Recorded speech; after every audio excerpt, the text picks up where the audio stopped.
What if a flap fitting could virtually disappear into the cabinet wall? In this video, I'm going to be answering that question and others, so let's get started.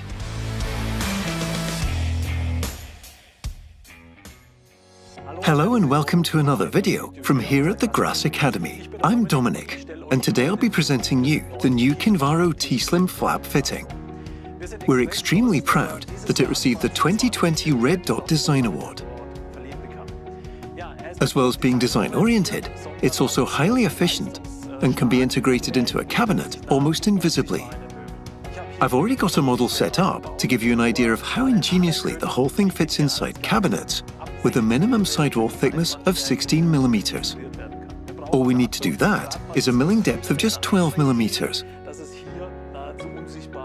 In this video, I'll be showing you how to make all the adjustments, side, height, depth, and also the integrated opening angle limiters, as well as how to turn the damper on and off. It's all very exciting, so stay tuned.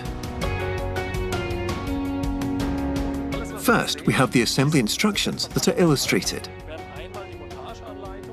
All the setting options, milling and technical dimensions are stated here. We have separate fittings, one for the left and one for the right. The side caps are the smaller ones here at the front. The correct number and the size of screws for the front connection, and the cover caps for the front connection. Everything you see here is included in this set packaging, so nothing else is needed. To better illustrate how you can now fit the individual units into the side wall, as in our model here, everything is already fully assembled. Let's take a look at the whole thing here in a half model, because this makes it easier for me to explain the various details. Let's start. Now here, we have all the things we need to install the fitting in one sidewall. Let's take a look at the fitting unit first. For one thing, there's a safety notice, because of course, depending on the type and the spring force, there's an incredible amount of force on the lever. That means, please just be careful when handling it, because there's a lot of power inside. Here at the top, we have the integrated opening angle limiter. And we can switch the damper on or off. The factory setting means it's automatically always set to active. And down here, we have a scale for setting the spring force. That's a scale. If you move the screw here at the front, you can adjust the whole thing depending on flap weight. Let's take a look at the back. Here's the letter R for right, and on the other side, L for left. And here, you can see at 90 degrees this rebate. If you now insert the fitting into this sidewall, the cassette completely reinforces the stability of the sidewall, so there's no impairment or weakening of the sidewall. So, let's get started. This means I first need my little cover cap. We need them first of all.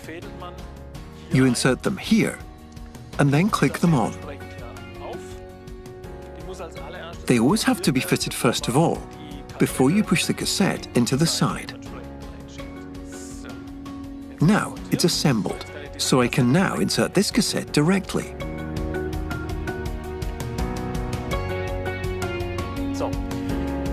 That completes step one. Now we need the screw. The whole side, or the fitting, is fastened with just 4 screws. And here we already have a small mark. 2 at the bottom, 1 here, and another one up here, where the screw positions are located.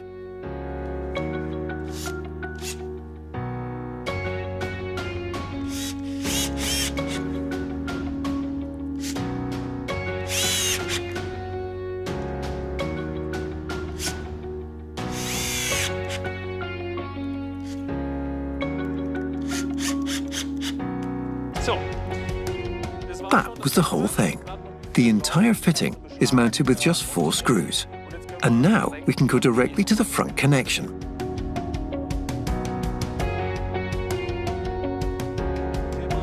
Mount the front connection on the flap.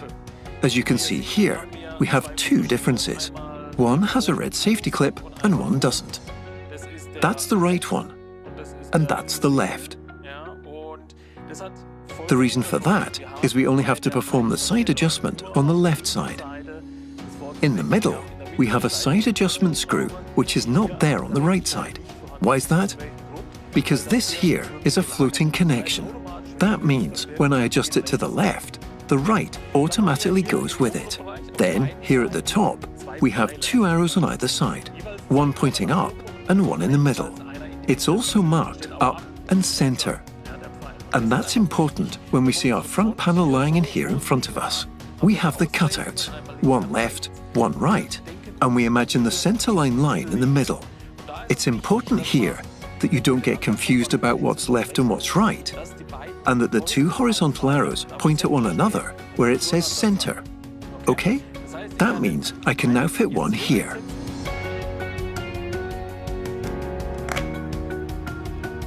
Press down. And the other on the left.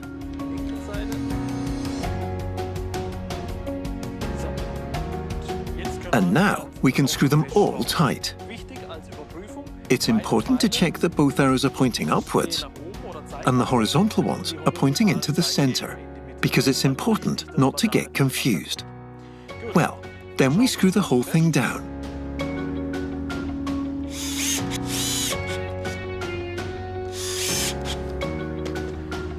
Now they are fastened, and we can then attach the flap.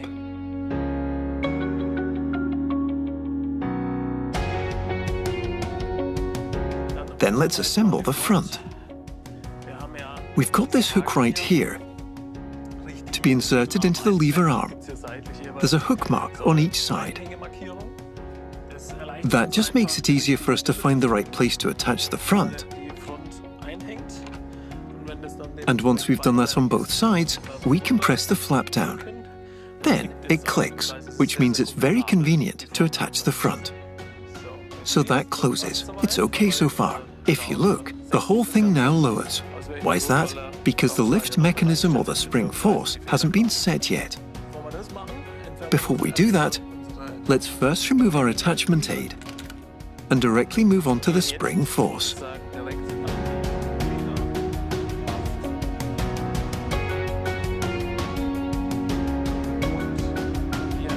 And as you can see, the whole thing hasn't been set yet. At the front is the screw.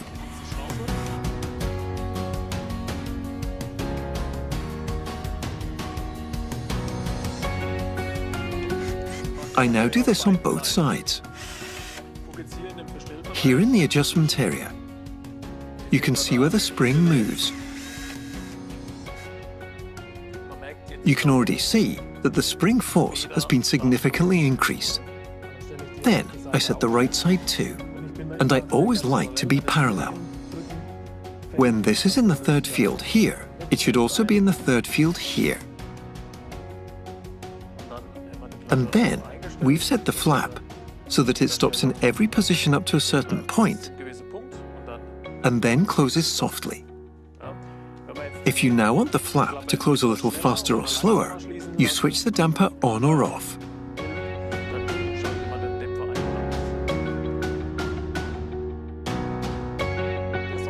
With the soft close version, there's even an option to deactivate the damper. All you need is a screwdriver, and then here, I can deactivate the damper by turning the screw at the back left and right. Now, both dampers are deactivated, so there's no damping function, and therefore, the flap closes with a bang.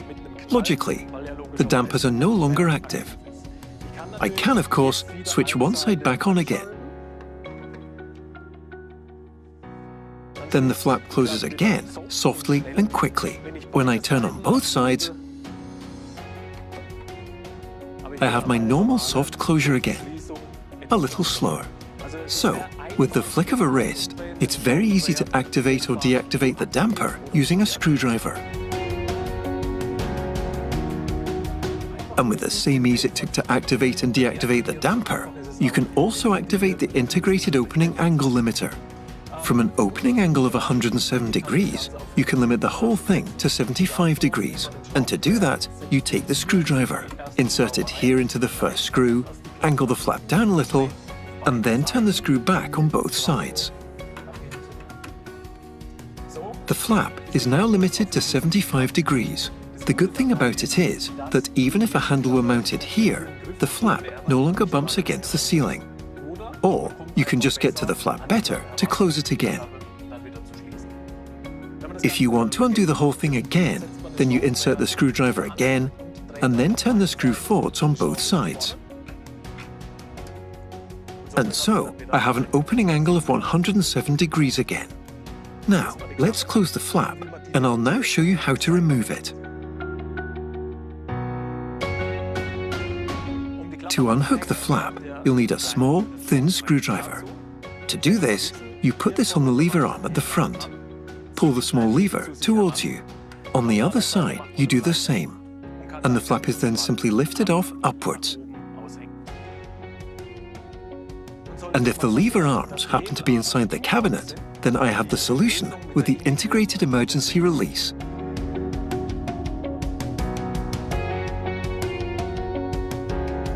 Now, to get the lever arm out of the fitting again, you insert a screwdriver in the slot at the back and press the lever outwards with the screwdriver. Then, part of it comes out, and you can then open it very easily.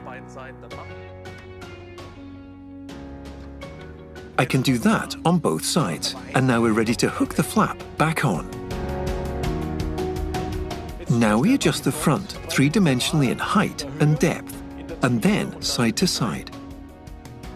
Take a screwdriver. The first screw from here is then the height adjustment. Adjust the height on both sides. Then you can check the whole thing. On the right, it needs to come down a bit. We've done the height, so now we need to adjust the depth. The depth is adjusted using the rearmost screw.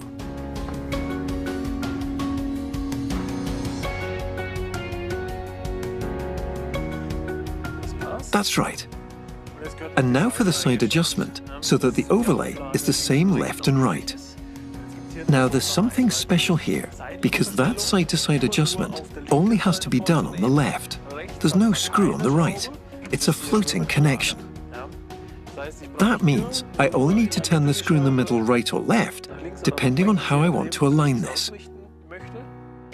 And then we've adjusted the whole thing in 3 dimensions. You can see how the flap holds in every position. And how about the soft close? Closes slowly, and that's also right. One left, one right.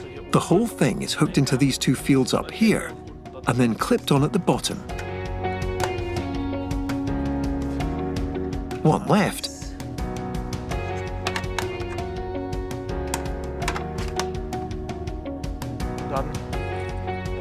and then the cover caps for the front connection.